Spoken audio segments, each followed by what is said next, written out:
Police ಅಧಿಕಾರಿಯ ಹೆಸರಲ್ಲಿ ಮಠದ ಸ್ವಾಮೀಜಿಗೆ ಬ್ಲಾಕ್ ಮೇಲ್ ಮಾಡಿರುವಂತಹ ಆರೋಪ ಕೇಳಿಬಂದಿದೆ. ಬಾಗಲಕೋಟೆಯ ರಾಮಾರೂಢ ಮಠದ ಪರಮಶ್ರೀಗಳಿಗೆ ಬೆದರಿಕೆಯನ್ನ ಹಾಕಲಾಗಿದೆಯಂತೆ. ಬ್ಲಾಕ್ ಮೇಲ್ ಮಾಡಿ ವಸೂಲಿ ಮಾಡಿದ್ದು ಒಂದಲ್ಲ ಎರಡಲ್ಲ, ಬರೋಬ್ಬರಿ 1 ಕೋಟಿ ರೂಪಾಯಿ. ಶ್ರೀಗಳಿಗೆ ಬೆದರಿಕೆ ಹಾಕಿ ಪ್ರಕಾಶ್ ಎಂಬಾತ ಹಣವನ್ನ ವಸೂಲಿ ಮಾಡಿದ್ದಾನೆ.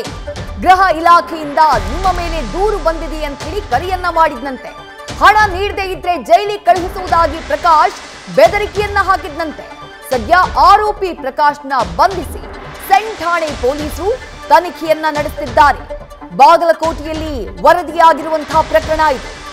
ಬಾಗಲಕೋಟೆಯ ರಾಮಾರೂಢ ಮಠದ ಪರಮಶ್ರೀಗಳಿಗೆ ಬ್ಲಾಕ್ ಮೇಲ್ ಅನ್ನ ಮಾಡಿ ಒಂದಲ್ಲ ಎರಡಲ್ಲ ಬರೋಬ್ಬರಿ 1 ಕೋಟಿ ರೂಪಾಯಿ ವಸೂಲಿ ಮಾಡಿರುವಂತಹ ಪ್ರಕರಣ.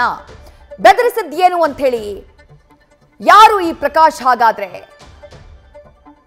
ಬಾಗಲಕೋಟೆ ಜಿಲ್ಲೆಯ ಮುಧೋಳ ನಿವಾಸಿ ಈ ಪ್ರಕಾಶ್ ಯಾರು ಸ್ವಾಮೀಜಿಗೆ ಬೆದರಿಕೆಯನ್ನ ಹಾಕಿ ಅವರಿಂದ ಹಣವನ್ನ ವಸೂಲಿ ಮಾಡಿದ್ನೋ ಆತ ಪ್ರಕಾಶ್. ಸ್ವಾಮೀಜಿಗೆ ಬೆದರಿಕೆಯನ್ನ ಹಾಕಿ ಬ್ಲಾಕ್ ಮೇಲ್ ಮಾಡಿ 1 ಕೋಟಿ ವಸೂಲಿ ಮಾಡಿದವನು ಇದೇ ಪ್ರಕಾಶ್. ಆತನ ಫೋಟೋ ಗಮನಿಸ್ತಾ ಇದ್ದೇವೆ. ಇತ್ತೀಚೆಗೆ ಬೆಳಗಾವಿ ಜಿಲ್ಲೆಯ ರಾಮದುರ್ಗದಲ್ಲಿ ಈ ಪ್ರಕಾಶ್ ನೆಲೆಸಿದ್ದ. ರಾಮದುರ್ಗದಲ್ಲಿ ಮನೆ ಮಾಡಿ ಮುಧೋಳದಲ್ಲಿ ಈತ ವಾಸವನ್ನ ಮಾಡ್ತಾ ಇದ್ದ. ಕಳೆದ ವಿಧಾನಸಭಾ ಚುನಾವಣೆಯಲ್ಲಿ ಜೆಡಿಎಸ್ ಅಭ್ಯರ್ಥಿಯಾಗಿ ಸ್ಪರ್ಧೆ ಮಾಡಿದ್ದ ಈ ಪ್ರಕಾಶ್ ಮುಧೋಳ ರಾಮದುರ್ಗ ವಿಧಾನಸಭಾ ಕ್ಷೇತ್ರದಿಂದ ಸ್ಪರ್ಧೆ ಮಾಡಿದ್ದ. ಸೆಪ್ಟೆಂಬರ್ 26ನೇ ತಾರೀಕು ಜೆಡಿಎಸ್ನ ಸದಸ್ಯತ್ವ ಅಭಿಯಾನದಲ್ಲೂ ಪ್ರಕಾಶ್ ಮುಧೋಳ ಭಾಗಿಯಾಗಿದ್ದ.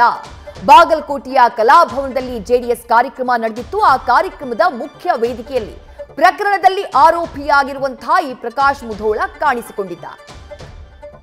ಹಾಗಾದ್ರೆ ಈತ 1 ಕೋಟಿ ರೂಪಾಯಿಯನ್ನ ಸ್ವಾಮೀಜಿಗೆ ವಂಚನೆ ಮಾಡಿದ್ದು ಹೇಗೆ? ನ್ಯೂಸ್ ಫಸ್ಟ್ ನಿರ್ಭೀತಿಯಿಂದ ನಿಮ್ಮ ಪರವಾಗಿ.